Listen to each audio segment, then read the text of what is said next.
Maintenant, le réalisateur de Estate, Ronnie Trocker.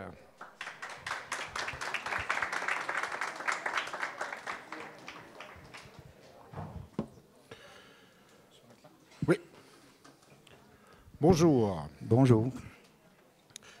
Ronnie Trocker, c'est la seconde fois en 3 ans que vous êtes en compétition dans la catégorie Off Limits à Annecy. Vous nous arrivez avec un film, Estate, qui aborde une question de grande actualité, qui est celle des migrants. Mais je crois que le film, il est basé sur une œuvre photographique préexistante. Donc, qu'est-ce qui a été le déclencheur? Est-ce que c'est cette œuvre photographique ou la volonté, justement, d'aborder cette question? D'abord, je me permets juste de corriger, c'est estate. Qu'est-ce que ça veut dire été en italien. Okay. Donc, voilà, le déclencheur, c'était en fait cette photo qui était prise en 2006. Et je l'ai découvert sur Internet en 2007-2008. C'est une photo très connue, primée par un photographe Reuters qui s'appelle Juan Medina, qui a pris cette photo sur les îles Canariennes, en Espagne. Et voilà, la photo, elle traînait longtemps dans ma tête et je voulais toujours faire quelque chose. Donc, c'est le sujet qui m'intéressait. Et en plus, j'ai trouvé la photo intrigante, aussi très symbolique pour le sujet. Et c'était justement quand j'ai fait mon film intérieur, qui était aussi présenté ici à Annecy, que j'ai découvert un peu les possibilités formelles et narratives de la 3D, des effets spéciaux, je viens totalement de notre côté. Et c'est là où j'ai commencé à trouver une forme pour traiter cette photo, pour parler de cette photo. Donc c'est là vraiment que le projet a commencé à se concrétiser. Et un jour, j'ai appelé les photographes et on a eu une longue discussion et j'ai commencé à écrire le projet. Vous dites que vous venez d'un autre horizon, mais est-ce que c'est votre passage au Fresnoy qui a... Parce que vous êtes passé par l'école du Fresnoy. Est-ce que c'est votre passage au Fresnoy qui vous a permis justement de découvrir ces possibilités de la 3D? Oui, un peu, oui. On est au Fresnoy, on est encouragé de travailler avec les nouvelles technologies.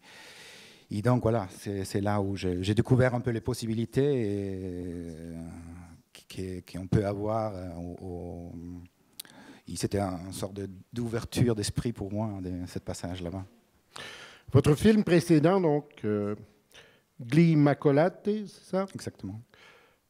Abordait lui aussi un sujet politique et c'était aussi un film abordant je dirais, le choc entre deux univers culturels. Donc, il y a vraiment, par rapport à Estate, justement, un parallèle à établir entre ces deux films. Je pense que oui, je pars toujours d'une situation réelle, d'un fait réel. Pour l'Immacolati, c'était un fait divers. Et là, c'est une photo de presse, donc je pars toujours de là. Mais après, le film, j'essaie pas seulement de traiter le sujet, sinon aussi un peu notre regard sur la question.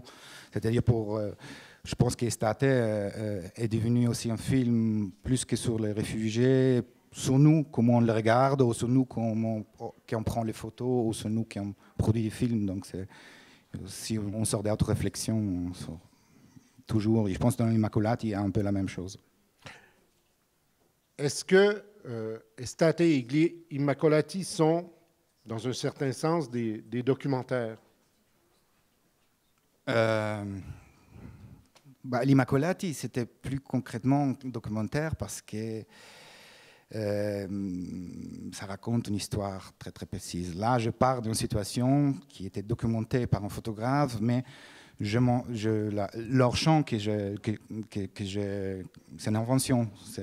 J'ai fait de longues recherches, mais mais ce n'est pas forcément le hors-champ de la photo, de la situation réelle.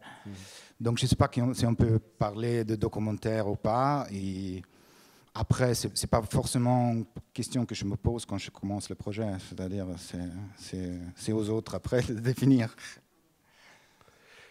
Des questions dans la salle pour Ronnie Trocker? Ça semble assez clair pour eux. Merci. Merci à vous. Merci beaucoup, Ronnie.